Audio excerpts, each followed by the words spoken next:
నా పేరు బాల్యపూలమ్మ. మాది పామ్నూరు విలేజ్, స్టేషన్ గన్పూర్ మండలం, జనగం జిల్లా. నాకిద్దరు కుమారులు, చిన్నపిల్లలు.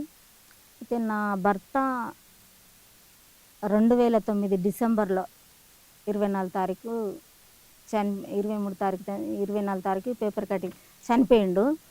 నా భర్త చనిపోయినప్పుడు పోలీస్ డిపార్ట్మెంట్ వాళ్ళు వచ్చిండ్రు, ఎఫ్ఐఆర్ చేసిళ్ళు. కొండ సురేఖ వచ్చింది, రాజారం ప్రతాప్ వచ్చిండు, మాకు రాజే డాక్టర్ కూడా వచ్చిండు, ఇప్పుడు కోదండరామ్ సార్ కూడా వచ్చిండు. ప్రతి ఒక్క డిపార్ట్మెంట్ వాళ్ళు కూడా నా దగ్గరికి, రెవెన్యూ డిపార్ట్మెంట్ వాళ్ళు కూడా రావడం జరిగింది నా భర్త చనిపోయినప్పుడు. ఎందుకు వచ్చిండ్రంటే నా భర్త తెలంగాణ కోసము చాలా త్యాగం చేసిండు. ఏంటంటే నా భర్త పాలేరుగా పనిచేసేది, జీతం ఉండేటోడు. నా భర్త చిన్న పిల్లలని చూడకుండా, మరి ఇంట్లో కుటుంబం గడుపుతా, నేను పని చేస్తేనే గడుతుందని చూడకుండా కూడా ప్రతి ఉద్యమంలో వంట వార్పులలో పాల్గొన్నాడు. నా భర్త రాస్తారోకోలో పాల్గొన్నాడు. ప్రతి ఒక్క మీటింగ్లో, బస్సులో ఆపేకాడ, ట్రైన్లో ఆపేకాడ, ప్రతి ఒక్క దాంట్లో నా భర్త పాల్గొని ఉద్యమంలో టీవీ వార్తలు, న్యూస్లో ఎప్పటికీ వినేటోడు. తెలంగాణ వస్తుంది, సోనియా గాంధీ ఇస్తుందా లేదా అనేది ప్రతిదీ కూడా తెలంగాణ కోసం సంబంధించినవి టీవీ న్యూస్లో. అప్పుడు మాకు చిన్న టీవీ ఉండే, పాతది, అందులో ఊరికే టీవీ చూసేటోడు, వార్తలు వినేటోడు. నేను మరి పిల్లలు మనకి ఇట్లా ఊరికే ప్రతి మీటింగ్కు పాల్గొంటున్నావు, ప్రతి దాంట్లో పోతున్నావు, మనకేమొస్తుందంటే పిచ్చిదానానికి తెలియదు. మన తెలంగాణ మనకు వస్తే, ఆంధ్ర నుంచి వేరే మన తెలంగాణ మనకు వస్తే మన చాలా పేద కుటుంబాలు బాగుపడతాయి. మన నిధులు నియామకాలు మనకు ప్రతిదీ కూడా మనకు చాలా ఉపయోగం ఉంటుంది. మన పిల్లల జీవితాలు కూడా బయటపడతాయి. యవనస్తులు కూడా మంచిగా చదువుకున్న వాళ్ళకి జాబులు వస్తాయి. మనకు చాలా బాగుంటుంది తెలంగాణ మనది. మనకు విభజించబడితే కూడా మనకు బాగుంటుంది. తెలంగాణ కోసం మనం ఎంతవరకైనా తెలంగాణ రావడం కోసం పోరాటం చేయాలని నాతో నాన్నటోడు. ఆయనే ప్రతిదీ అసలు ఆయన ఓన్ మీటింగ్ అంటే పాటలతోని కూడా, పాటలు పాడుతూ డప్పు కొడుతూ జనాలను తెలంగాణ కోసం మళ్లించడానికి ఆకర్షితులు అయ్యేటట్టుగా ఆయన పాటలు పాడి ఉద్యమంలో డప్పు వాయిస్తూ పాటలు పాడుతూ ఉద్యమంలో ప్రతి మీటింగ్లో పాల్గొనేవాడు. అట్లా ఇక పురుగుల మందు తీసుకొని నా భర్త తెలంగాణ కోసం చనిపోయాడు. డిసెంబర్ 23 తారీఖు 2009లో చనిపోయినాక, నా భర్త చనిపోయినాక ఇక వీళ్ళు డిపార్ట్మెంట్ వాళ్ళు వచ్చిండ్రు, పోలీస్ డిపార్ట్మెంట్ ఎఫ్ఐఆర్ అయింది, మన న్యూస్ వాళ్ళు వచ్చిండ్రు, సాక్షి వాళ్ళు వచ్చిండ్రు, ఈనాడు వాళ్ళు, ఆంధ్రజ్యోతి వాళ్ళు వచ్చిండ్రు, పేపర్ పడ్డది, అన్నీ అయిపోయినాయి. అన్నీ అయినాక ఇప్పుడు నా భర్త చనిపోయినాక కూడా మరి నా భర్త ఆశయం నెరవేరాలి.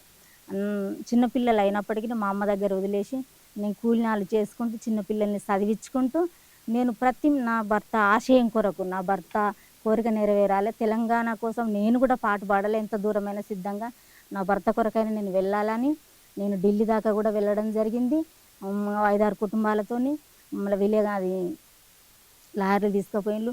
పట్యాల కోట్ల కేసు వేయడం జరిగింది. ఫైల్లో మొదటి సంతకం అంటూ అందరూ భయపడ్డారు. ఇక్కడ అరెస్ట్ అవుతామో ఏమో, పిల్లలకు భార్యలకు కాకుండా పోతామో ఏమో, ఈ ఢిల్లీలో మనకేం తెలియదు కదా అని మా వాళ్ళు భయపడ్డా కూడా, ఇంత దూరం వచ్చినాం, ఈ పని చేయకుంటే ఎట్లా పోతాము, అయితాటు పోతీటు, వాళ్ళు చనిపోయినాక మనదేముంది, మనం కూడా ఇది ఒకటి చేసి చూడాలి.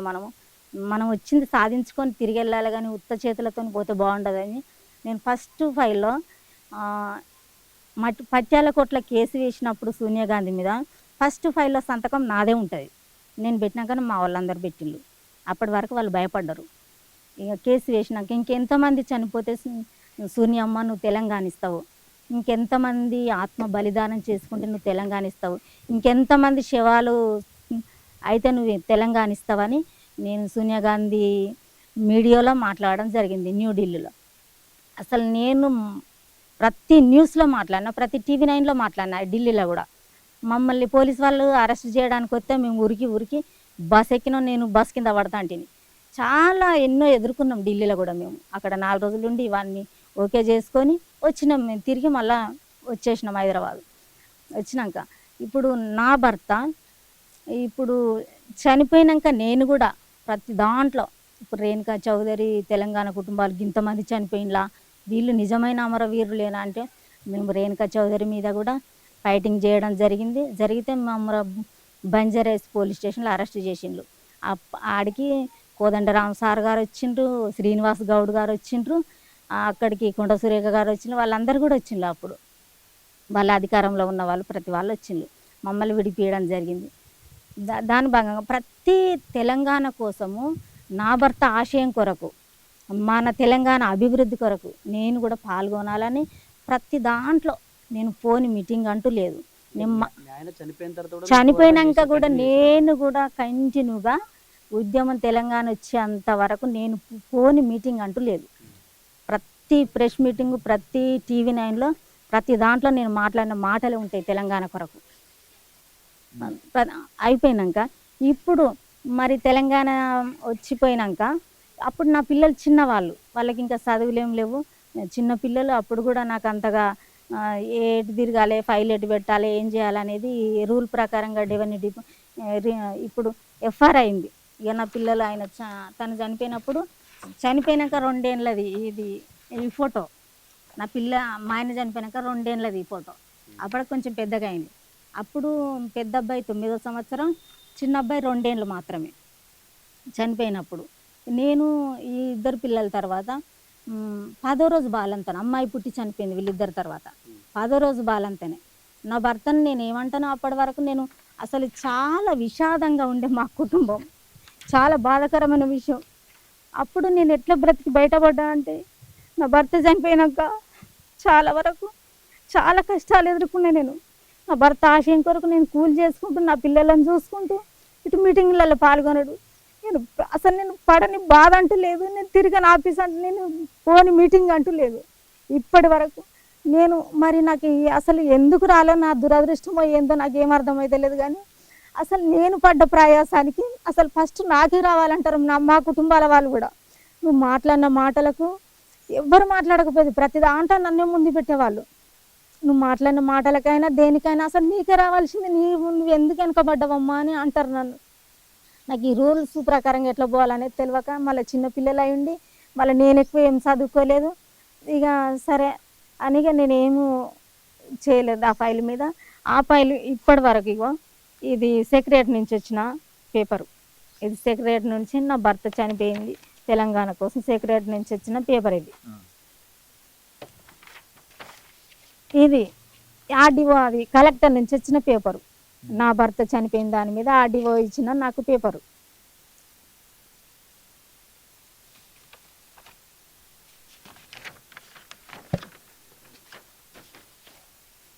ఇగో నా భర్త తెలంగాణ కోసం చనిపోయినట్టుగా ఇది ఆర్డీఓ ఇచ్చిన పేపరు. ప్రతి ఒక్క పేపర్ ఉంది నా దగ్గర. తెలంగాణ కోసమే చనిపోయిండు అని చెప్పి ఏమైనా పేపర్లో ఏమైనా వచ్చిందా? ఏమైనా వచ్చి మీకు ఏమైనా వచ్చినాయి? నాకు పేపర్, ప్రతి ఒక్క పేపర్ వచ్చింది నాకు. ఇందులో ఉన్నాయి ప్రతి ఒక్క న్యూస్. సాక్షిలో పడ్డది, ఈనాడులో పడ్డది, ఆయనది ఎఫ్ఐఆర్ కూడా ఉంది. ఎఫ్ఐఆర్ ఉంది. పోలీస్ డిపార్ట్మెంట్ వాళ్ళు అదే రోజు వచ్చి తెల్లారి ఎఫ్ఐఆర్ చేసిండ్రు. ఇగో ఇది ఎఫ్ఐఆర్. ఎఫ్ఐఆర్ కాదు, అది డిసెంబర్ 2009. ఇది 23 డిసెంబర్ 2009. 9 టైం 12 గంటలు.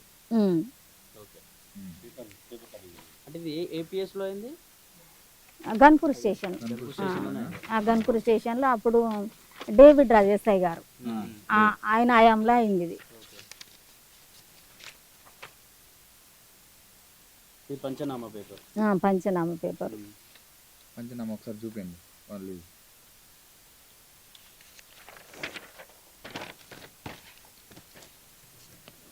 ఇగో జై కేసీఆర్ అంటూ రాసిన పత్రం కూడా తల కింద ఉందని సొసైటీ నోటు ఇందులో ఎంటర్ చేసిండ్రు. అంటే చనిపోయినప్పుడు తల కింద జై కేసీఆర్ జై తెలంగాణ అని రాసుకొని తల కింద పెట్టుకొని పోయిన పేపర్స్ కూడా ఇందులో యాడ్ చేసిండ్రు వాళ్ళు. ఎంటర్ చేసి ఈ ఎఫ్ఆర్ఐలో మెడిసిన్ చేసి రాసిండ్రు వాళ్ళు, పోలీస్ డిపార్ట్మెంట్ వాళ్ళు. ఇప్పుడు నా భర్త తెలంగాణ కోసం చనిపోతే ఎఫ్ఆర్ఐ ఎట్లా ఇచ్చిండు నాకు, చనిపోకపోతే ఎఫ్ఆర్ఐ పోలీస్ డిపార్ట్మెంట్ వాళ్ళు నాకు ఎట్లా ఇచ్చిండు మరి అని నేను అడుగుతాను. ఇప్పుడు ఆయన death certificate December 2009 death certificate అతను.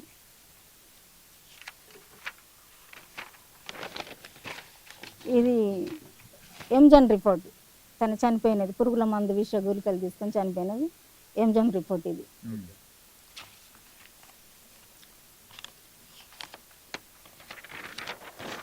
ఇది మా ఫ్యామిలీ సర్టిఫికెట్.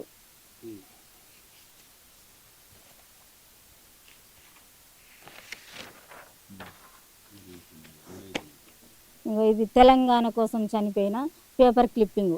అదే రోజు ఆంధ్రజ్యోతి 24 తారీఖు పడ్డది.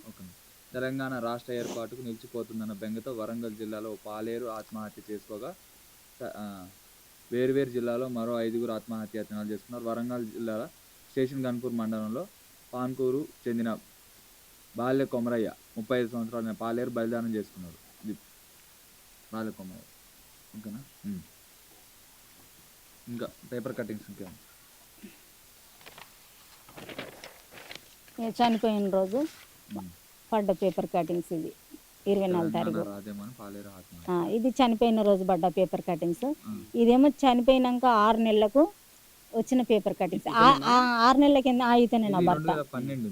ఇది 2012లో ఎందుకు వచ్చిందంటే అప్పుడు రాజే డాక్టర్ మాకు ఎమ్మెల్యేగా గెలవాలని ఇక్కడ ప్రచారం చేయడానికి వచ్చినప్పుడు తాటికొండ రాజయ్య తను గెలవాలని ఇక్కడ జనాలకు ఎరగడే చెప్పడానికి వచ్చినది. ఆ రోజు 6 నెలల తర్వాత ఇచ్చినది ఇది. ఇదేమో చనిపోయినప్పటిది. అంటే వాళ్ళు ఈ డేట్ ఎందుకున్నది అనుకోవచ్చు, ఎందుకంటే 6 నెలల తర్వాత వచ్చింది అన్నట్టు. ఇది 6 నెలల తర్వాత వచ్చిన పేపర్ కటింగ్స్ ఇది.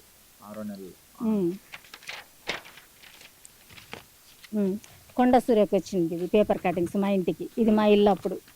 ఈ ఇల్లు అప్పుడు తర్వాత నేను బ్లాసింగ్ చేసుకున్నా. ఇక మా ఇంట్లో కూర్చుంది ఇది నేనే. ఇక కొండ సూర్యకు మా ఇంట్లో కూర్చున్నది. చనిపోయినాక 2 నెలలకేమో వచ్చింది. నెల కావచ్చు, 4 రోజులకే వచ్చింది. కొండ సూర్యకనే.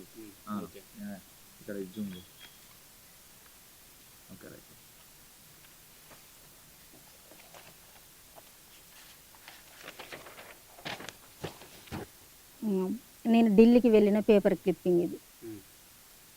ఢిల్లీకి పోయి పట్యాల కోర్టులో సోనియా గాంధీ మీద కేసు, తెలంగాణ కోసము ఆ తల్లి మీద కేసు వేసిన పేపర్ కటింగ్స్ ఇది. ఆ తల్లి అన్నమాట రీతికి ఇచ్చింది, కానీ ఈ ప్రభుత్వమే ఇట్లా జరుగుతుంది ఇప్పుడు. ఇది నేను బంజారాయిల్స్ పోలీస్ స్టేషన్లో అరెస్ట్ అయింది. రేణుకా చౌదరి మా కుటుంబాలను అవమానించినందుకు మేము బంజారాయిల్స్ పోలీస్ స్టేషన్లో అరెస్ట్ అయినది. అప్పుడు ఇక కోదండరామ్ సార్ గారు, శ్రీనివాస్ గౌడ్ గారు ఇందులోనే ఉన్నారు. నేను కూడా ఉన్నా ఇందులో. మా కుటుంబాల వాళ్ళు, సార్ వాళ్ళు అందరు ఉన్నారు ఇందులో.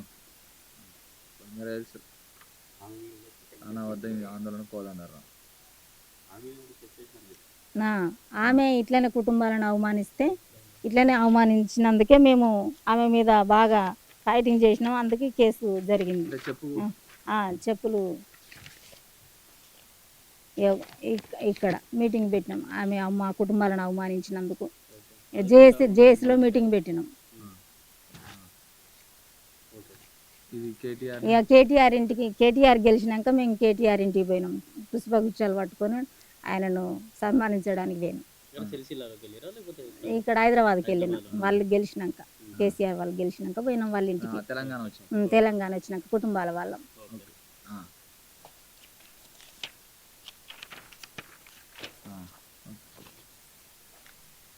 ఏమన్నా ఉద్యమంలో పాల్గొంటాం ఆయన? ఉద్యమంలో పాల్గొన్నా. ఇక అప్పుడు అంతగా నేను చిన్నపిల్ల తల్లిని నేను అంతగా తీసుకోలేదు. అప్పుడు తిరగలేను. ఇప్పుడు 2 మగపిల్లల తర్వాత బిడ్డ బుట్టి చనిపోయి 10వ రోజు బాలంతని ఆయన చనిపోయేటప్పటికి నేను 10వ రోజు బాలంతని ఇక తను తిరిగినే నేను ఏమో స్టేట్మెంట్లు కానీ పేపర్ కటింగ్స్లు కానీ నేను తీసుకోలేదు. అట్లా తీసుకోకపోవడము నాకు బాధ అవుతుంది.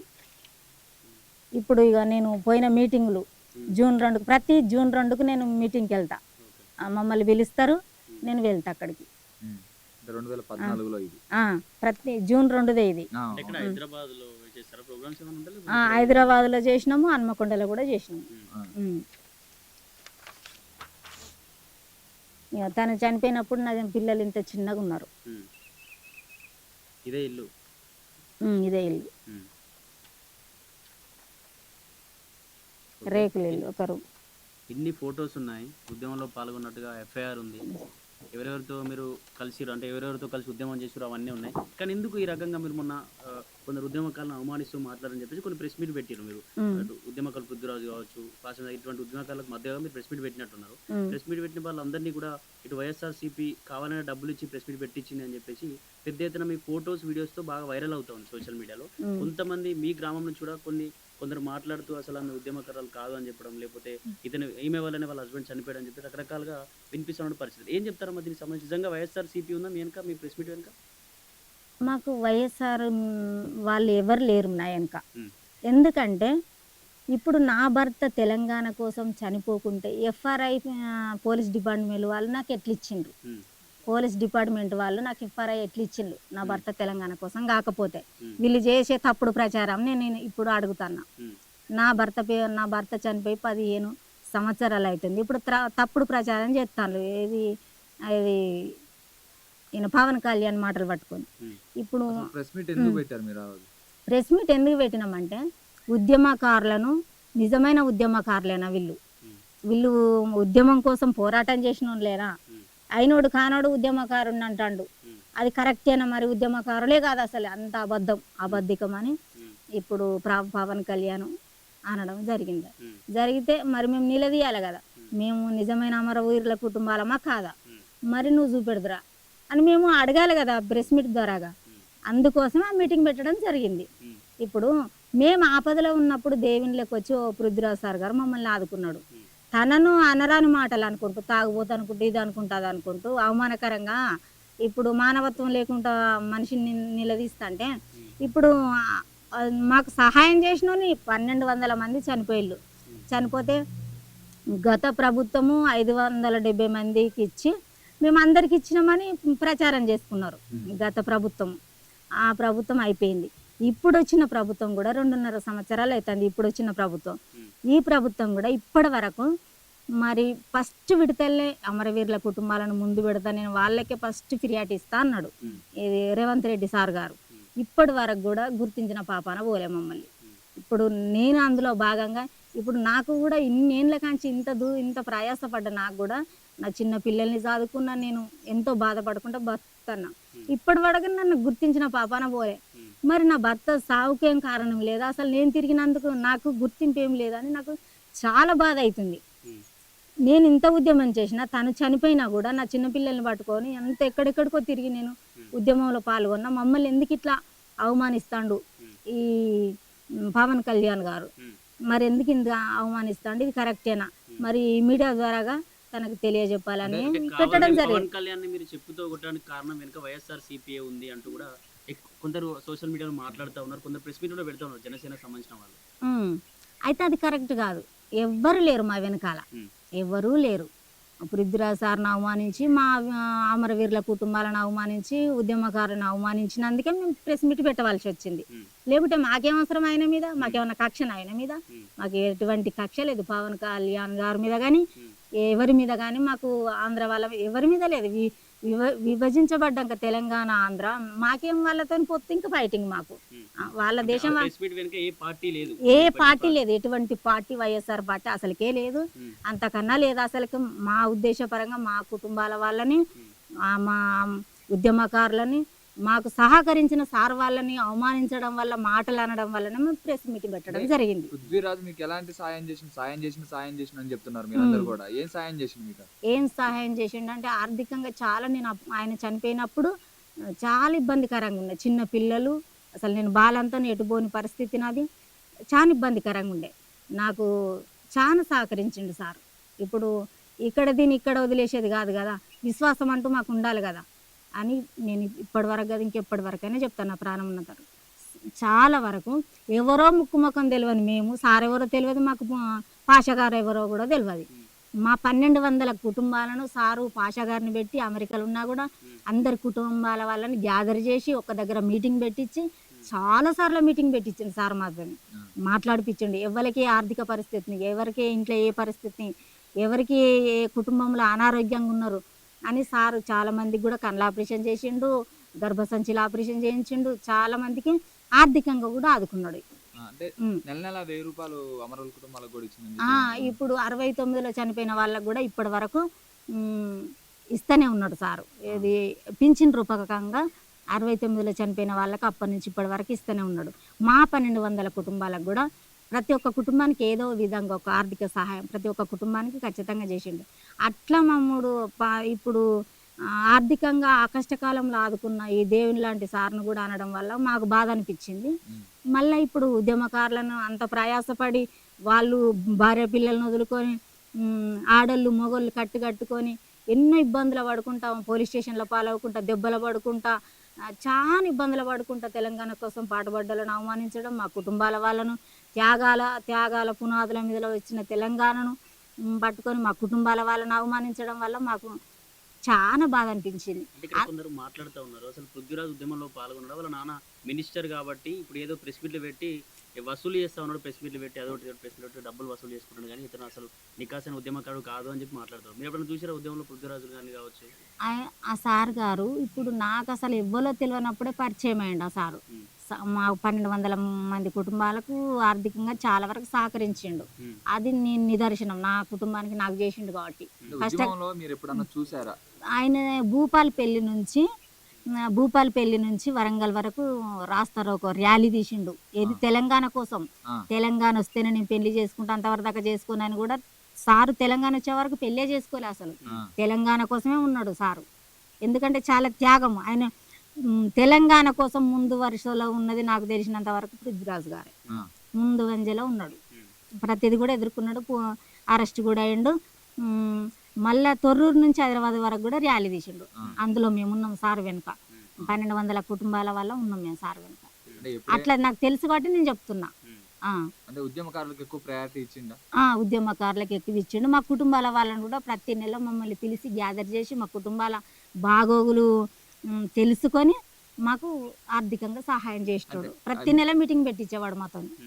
మీ ఊర్లో వాళ్ళే మొన్న ఎవరో వేరే వాళ్ళకి బయటలు ఇచ్చుకుంటా కూడా మీరు తాగుతారని చెప్పి మీ వల్లనే మీ హస్బెండ్ చనిపోయిండు, తెలంగాణ ఉద్యమంలో చనిపోలేదు అని చెప్పి కొంతమంది మీ ఊరు వాళ్ళే చెప్పినటువంటి పరిస్థితి మరి. అయితే మా వాళ్ళు ఎట్లా చెప్తారు సార్? అది ఇప్పుడు నా వల్ల చనిపోతే నాకు ఎఫ్ఆర్ఐ ఎట్లా ఇచ్చిండు, నాకు కొండ సూర్యకి ఎట్లా వచ్చింది నా ఇంటికి. ప్రతి ఒక్క ఇప్పుడు రాజయ్య డాక్టర్ కానీ, ఇప్పుడు ఉన్న కడియం సిరియార్ కానీ, మన రాజారం ప్రతాప్ కానీ ప్రతి ఒక్క వాళ్ళు వచ్చిండ్రు. రెవెన్యూ డిపార్ట్మెంట్ వాళ్ళు వచ్చిండ్రు, పోలీస్ డిపార్ట్మెంట్ వాళ్ళు వచ్చిండ్రు, ప్రెస్ డిపార్ట్మెంట్ వాళ్ళు వచ్చిండ్రు, అందరూ వచ్చిండ్రు కదా. పచ్చి బాలంతా నేను ఎట్లా తిడతా? నేను ఆయనను 2 మగపిల్లల తర్వాత బాలంతాను 10వ రోజు బాలంతానే నేనే సత్తన బత్తన అన్నట్టున్నా. నేను ఆయనను ఎట్లా తిడతా? నేను తిడితే ఇవన్నీ రావు కదా నాకు. ఇవి పేపర్ కటింగ్స్ ఎట్లా వస్తాయి, నాకు ఎఫ్ఆర్ఐ ఎట్లా వస్తుంది? వీళ్ళంతా ఈ అధికారులు ఎట్లా వస్తారు నా ఇంటికి నేను తిడితే చనిపోయినాడైతే? అది ప్రచారం చేస్తారు. ఇప్పుడు 500 డబ్బులు ఇచ్చి కానీ వీళ్ళు ఈ పార్టీ వాళ్ళు, జనసేన పార్టీ వాళ్ళు ఇప్పుడు నా భర్త చావుకు కారణం నేనేనని ప్రచారం చేస్తాను, కానీ అది కరెక్ట్ కానే కాదు. అంటే మీరు ఇప్పుడు ఆయన పురుగుల మందు తాగినప్పుడు మీరు ఎక్కడ ఉన్నారు? నేను ఇంటి దగ్గరే ఉన్నా.